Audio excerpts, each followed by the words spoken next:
Oke, bismillahirrahmanirrahim. Assalamualaikum warahmatullahi wabarakatuh. Perkenalkan, sebelumnya nama saya Muhammad Rizky Dermawan dengan NIM H1A1190019. Oke, baik. Di sini saya akan menjelaskan beberapa paparan dari pemahaman materi dari slide presentasi untuk pertemuan 3 ini. Di dalam mata kuliah ekologi, dalam presentasi tersebut terdapat sistem pemerintahan. Sistem pemerintahan tersebut merupakan keseluruhan dari susunan dari perangkat yang ada di dalam pemerintahan.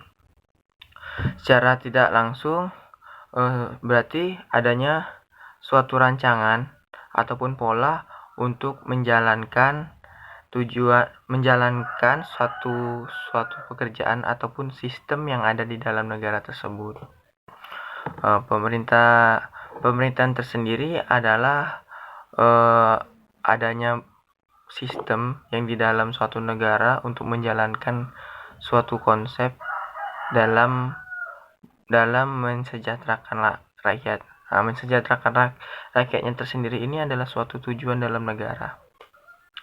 Oke, secara umum sistem itu adalah suatu rancangan yang dibuat untuk menjalankan suatu kegiatan gitu. Jadi dalam suatu sistem itu terdapat dari beberapa bagian. Salah satunya tuh ada yang dijelaskan dalam slide PPT tersebut, bagian-bagian yang saling berkaitan. Jadi dalam bagian yang saling berkaitan ini ada mempunyai tupoksi tersendiri. Mungkin seperti adanya kerjasama antara badan legislatif maupun badan eksekutif yang menjadi penggerak dari motor pemerintahan tersebut. Ada yang saling keterkaitan satu sama lain. Jadi dalam sistem pemerintahan tersendiri memiliki suatu konsep pendekatan. Yang pertama adalah badan legislatif, eksekutif, dan yudikatif. Ini yang dikenal sebagai dalam Indonesia adalah dengan sebutan trias politikal. Yang kedua ada Pemda. Pemda ini adalah pemerintah daerah, yang mana pemerintah daerah ini diberikan amanat kepada pemerintah pusat untuk mengelola daerahnya tersendiri. Yang konsep yang ketiga adalah pusat. Pusat ini adalah pengendali atau pengontrol dari pemerintah daerah untuk menjalankan suatu tugasnya. Nah, yang terakhir, yang keempat, yaitu adalah desa. Desa ini adalah suatu bentuk pemerintahan yang paling kecil yang ada di daerah kabupaten khususnya. Jenis sistem pemerintahan itu ada berbagai macam. Yang pertama adalah sistem pemerintahan parlemen, yang kedua adalah presidensial, yang ketiga adalah campuran. Kalau sistem parlemen ini adalah suatu kekuasaan tuh dipimpin oleh orang parlemen, seperti adanya orang eksekutif dan legislatif yang menjalankan suatu pemerintahan.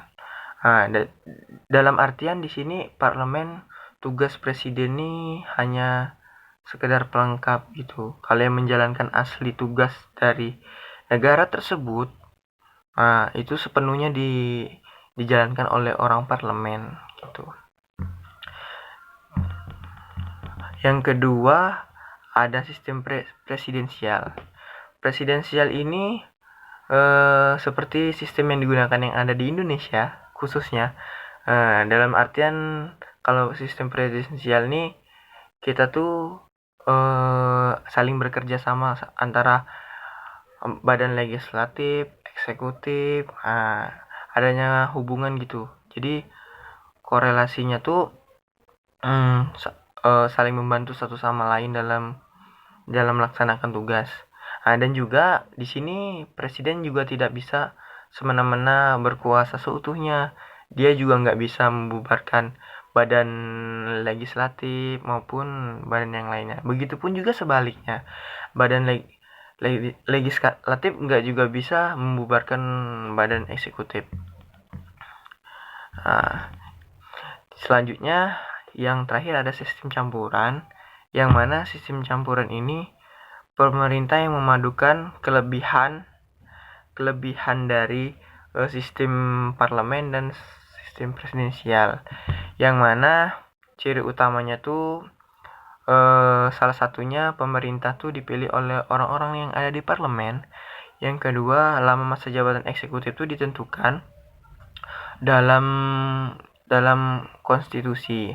Jadi yang ketiga, menteri itu bertanggung jawab kepada parlemen maupun presiden. Nah, itu. Jadi dalam sistem pemerintahan tersebut jadi banyak macamnya yang telah saya sebutkan tadi. Mungkin dari itu sedikit pemahaman yang saya pahamin dari materi kali ini. Saya akhirin.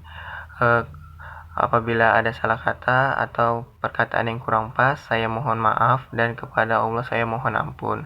Sekian dari saya. Wassalamualaikum warahmatullahi wabarakatuh.